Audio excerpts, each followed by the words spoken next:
या फिर आंतरिक मामलों में भी कोई दखल होता है। रॉ के पूर्व अधिकारी आरके यादव के मुताबिक आंतरिक मामलों में रॉ की कोई भूमिका नहीं होती है।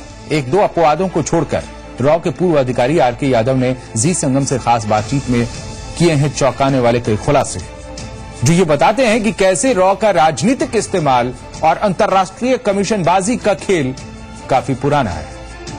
आरके यादव के मुताबिक पहली बार सरकारी कमीशनबाजी का खेल अंतर्राष्ट्रीय स्तर पर 1974 में रॉ के जरिए ही खेला गया था।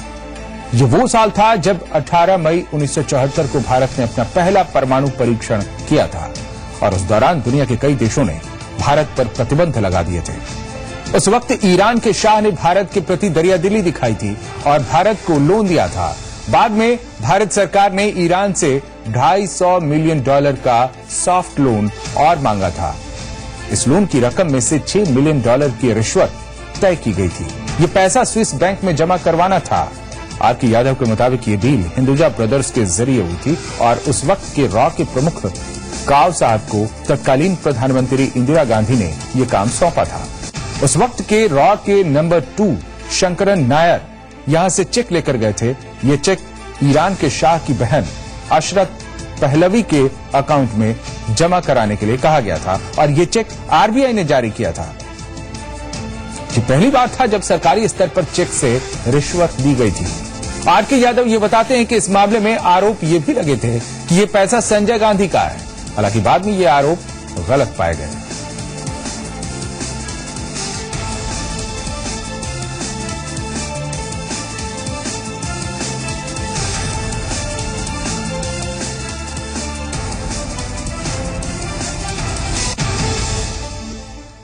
इस किताब में जो थोड़ी बहुत चीजें जानकारी मिली हैं अभी तक, उसमें कुछ अधिकारियों का जिक्र है, उस समय के जो प्रधानमंत्री थे उनका जिक्र है, उनके कार्यालय का जिक्र है।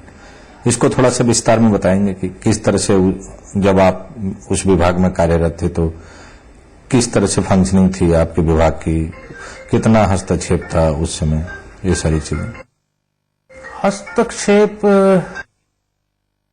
आप पॉलिटिकल अगर कह रहे हैं तो रॉ में हस्तक्षेप कम ही हुआ है और इमरजेंसी में एलिगेशन लगे थे कि रॉ ने देश के अंदरूनी मामलों में दखल दिया था। उसके बाद एक कमेटी बैठाई गई थी सरकार की तरफ से, उसमें सब तथ्य पेश किए गए थे और वहां ये प्रूव हुआ था कि रॉ का इंटरनल मामलों में इन्वॉल्वमेंट नहीं था। लेकिन सरकार अगर कुछ कहती थी करने के लिए तो वो उनको करना था, वो किया भी था।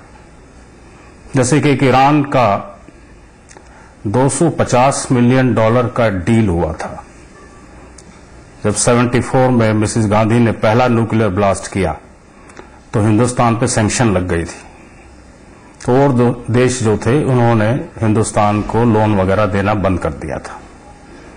तो उस वक्त शाह ऑफ ईरान जो थे वो हिंदुस्तान से थोड़े सिंपैथेटिक हो गए थे क्योंकि वो अमेरिका के खिलाफ हुआ करते थे। तो उन्होंने से एक लोन के लिए हमारे लोग गए थे ब्यूरोक्रेट्स, तो एक कुद्रेमुख और प्रोजेक्ट था, उसके लिए उन्होंने लोन दिया था। फिर एक $250 मिलियन का एक सॉफ्ट लोन जो था वो और मांगा उनसे, तो उसमें $6 मिलियन का कट था, रिश्वत थी। तो वो हिंदुजा ब्रदर्स के थ्रू वो डील हुआ था।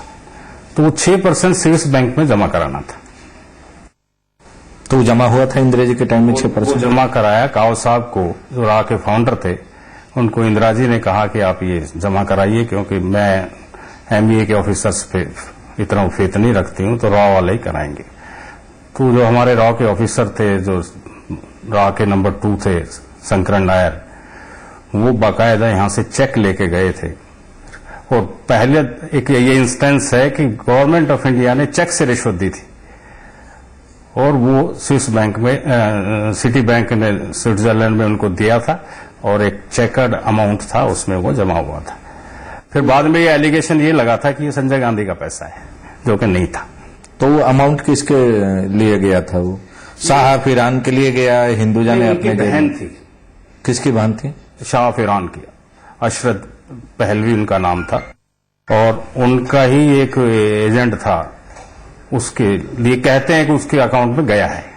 अब वो अकाउंट किसका था, क्या था, ये तो इनको ना रॉ को मालूम है ना गवर्नमेंट को मालूम है। लेकिन वो जो कमीशन गया उसका कोई हिस्सा गांधी परिवार के पास नहीं आया। नहीं, एलिगेशन यही था कि संजय गांधी के पास गया है, लेकिन जो हमारे रॉ के अंदर की इंफॉर्मेशन है जो लेके गए हैं उसने कहा कि मेरे को एक अकाउंट दिया था, उसमें वो जमा कराया है। लेकिन और देखिए रिजर्व बैंक ने चेक दिया था। और रॉ हमारे देश की खुफिया एजेंसी है, लेकिन रॉ के अंदर भी कई एजेंट्स थे जो कि दूसरे देश के लिए काम करते थे। रॉ के पूर्व अधिकारी आरके यादव ने हमारे चैनल पर खुलासा किया कि रॉ के अंदर एक एजेंट सीआईए के लिए काम करता था।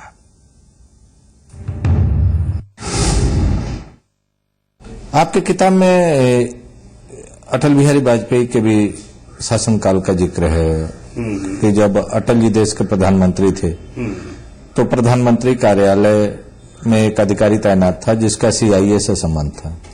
ये थोड़ा मुझे लग रहा है कि इसकी इंटरप्रिटेशन गलत हुई है। जो मेरे ज्ञान में है बात है वो उनके पीएमओ में नहीं था, वो रॉ में था। रविंदर सिंह नाम का एक ज्वाइंट सेक्रेटरी था, वो जो सीआईए का एजेंट था। तो वो जो किसी ने अगर ये कहीं कोट किया है तो ये बात गलत है। प्रधानमंत्री अटल जी के उसमें ऑफिस में कोई ऐसा मोल नहीं था। तो जो रॉ का वो अधिकारी था वो आज की तारीख में कहाँ है और भारत सरकार उसको भारत लाने के लिए अभी तक क्या कार्रवाई की है? देखिए वो ज्वाइंट सेक्रेटरी रैंक का ऑफिसर था, रविंदर सिंह उसका नाम था। इस किताब में मैंने उस पर पूरा खुलासा किया है कि उसको सीआईए यहां से कैसे भगा के ले गई और उसमें रॉ के कुछ ऑफिसर इन्वॉल्व थे जिसको उसने भागने में उसके भागने में उन्होंने मदद की। क्योंकि अगर वो यहां पे पकड़ा जाता और उसको प्रोसिक्यूट किया जाता तो ये सब जो हैं इन पे कानूनी कार्रवाई होती और ये सब अंदर होते हैं।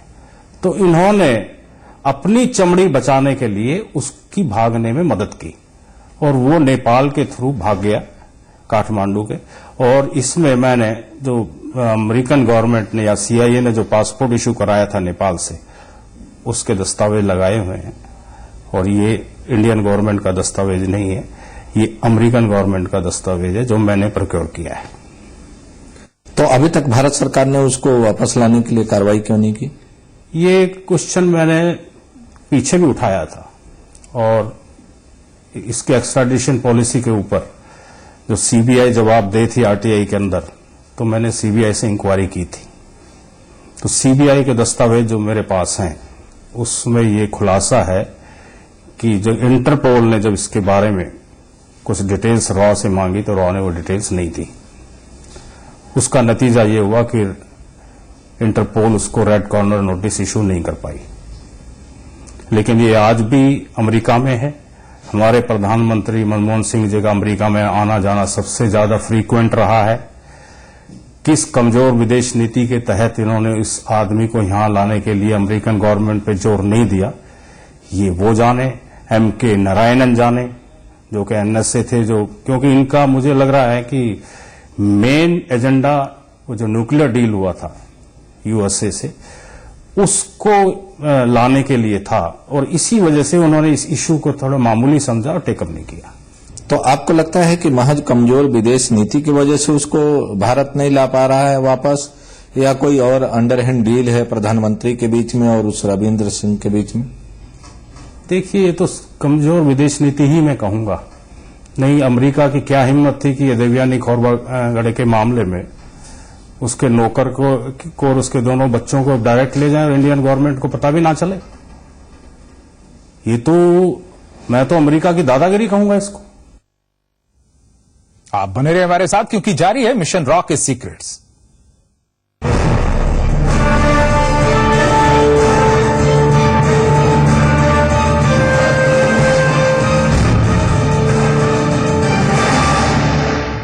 रॉबर्ट वाड्रा को लेके भी आपने एक याचिका दाखिल कर रखी है। ये Robert Vadra BLF Robert Vadra को बहुत गलत तरीके से फायदा पहुंचाया। आपको नहीं लगता है कि इसमें सत्ता पक्ष और विपक्ष सब शामिल हैं? क्योंकि वो कहते हैं तुम हमारा मत करो एक्सपोर्ट, हम तुम्हारा न करें। इस तरह से मिल बांट करके खाते रहे। ये आपने सुप्रीम कोर्ट को घेरे में रखा।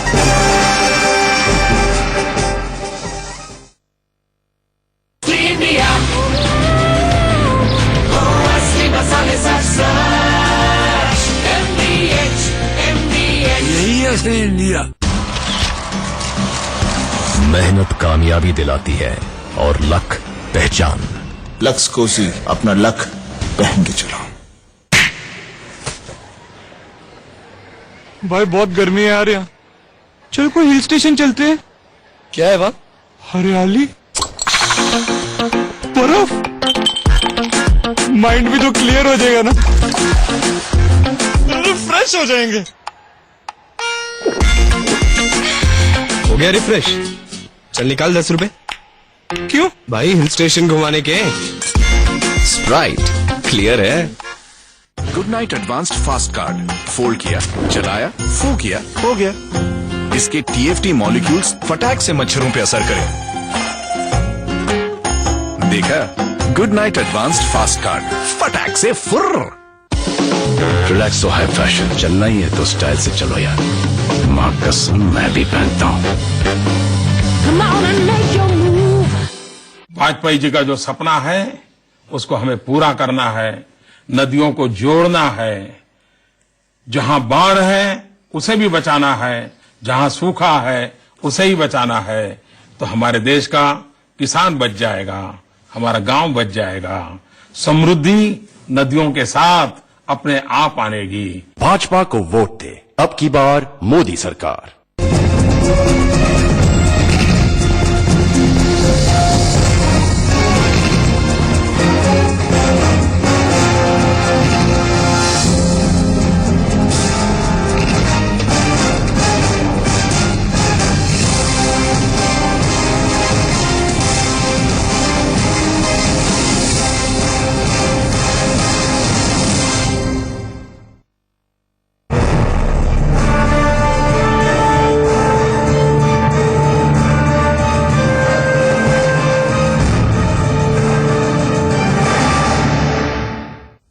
आप देख रहे हैं मिशन रॉ के सीक्रेट्स। रॉ यूं तो देश की सबसे बड़ी खुफिया एजेंसी है, लेकिन यहां भी भ्रष्टाचार ने अपने पांव पसार लिए। रॉ के पूर्व अधिकारी ने यह बताया कि किस तरह से रॉ के अंदर भी फंड का दुरुपयोग होता है। अगर हम माने कि रॉ के जो अधिकारी हैं वो मिले रहते हैं, दूसरे मुल्कों से मिले रहते हैं, एक बहुत बड़ा आरोप लगता रहा है बीच बीच में रॉ के अधिकारियों पर कि वे लोग जो फंड मिलता है, सीक्रेट फंड, उसका बहुत दुरुपयोग करते हैं। इसमें कितनी सच्चाई है? देखिए, ये अपनी इच्छा पे निर्भर करता है। एक रॉ के सेक्रेटरी थे, उनका नाम जैन हवाला केस में आया था और उन पे ये एलिगेशन लगा था कि इनको 1 लाख रुपए जैन ने दिए। जैन की डायरी में 1 लाख रुपए की एंट्री थी। मैंने उनसे बात की थी तो उन्होंने मुझे ये कहा था कि यादव साहब, मेरे यहां अलमारियां नोटों से और फॉरेन करेंसी से भरी रहती हैं, तो मैं क्या उसमें से 1 लाख रुपए जैन से लूंगा? मुझे जितने चाहिए मैं उसमें से लेकर अपने घर जा सकता हूं। मेरा कहने का तात्पर्य ये है कि रॉ में जो भी काम होता है, चाहे हम विदेश में करते हैं, चाहे ये करते हैं, हमारे जो ऑफिसर्स हैं वो सिर्फ पैसे के थ्रू ही करते हैं। सोर्स बनाते हैं तो पैसे से बनता है। अब ये उसकी इच्छा शक्ति पे है। अगर कोई बेईमान होना चाहे तो कोई कमी नहीं है, लेकिन एक रॉ के सेक्रेटरी पे आज भी मैंने केस डाला हुआ है। सीबीआई ने उसमें ऑर्डर कर दिया इंक्वायरी। उसके एसेट्स इतने ज्यादा हैं कि उसकी सैलरी बनती थी कि 8-10 लाख रुपए और उसके एसेट 1990 में करोड़ों में थे। वो केस आज भी सीबीआई ने उसमें इंक्वायरी की हुई है, कोर्ट ने, सीबीआई कोर्ट ने, और वो सीबीआई डायरेक्टर ने उसको हाई कोर्ट में चैलेंज कर दिया। कोई उसको लेना देना नहीं था सीबीआई डायरेक्टर को। ये भी उनकी मदद करते हैं।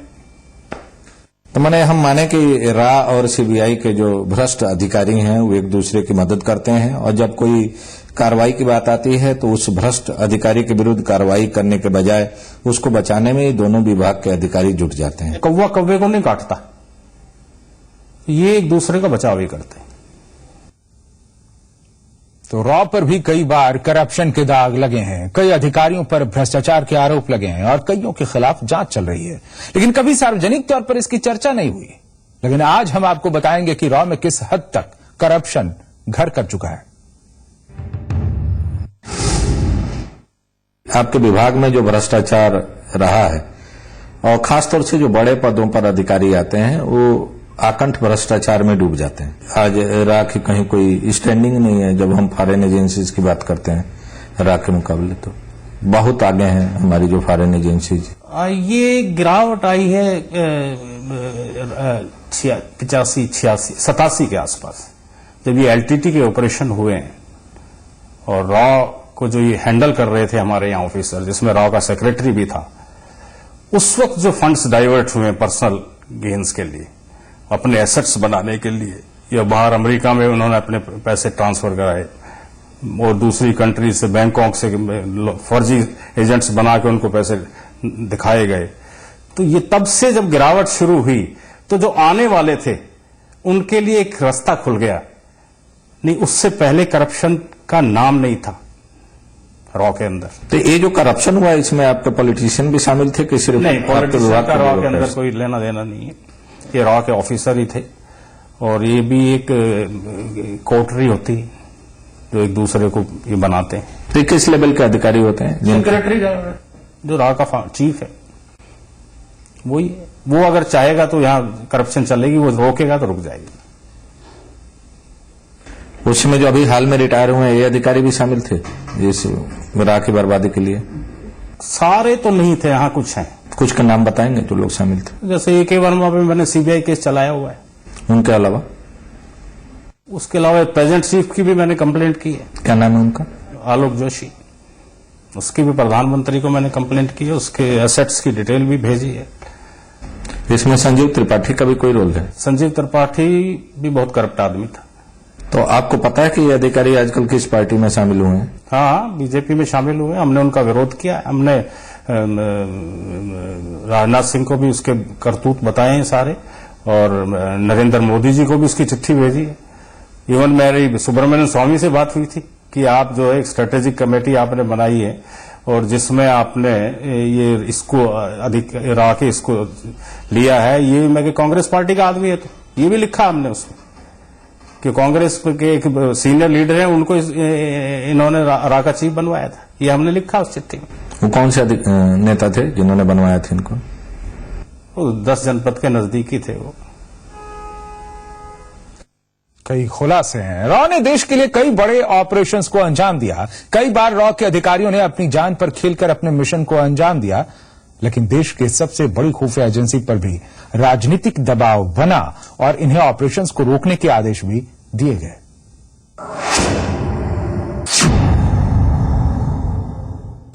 यादव जी, सिक्किम मर्जर में क्या रोल था रा का और किस तरह से उस ऑपरेशन को आप लोगों ने अंजाम दिया था?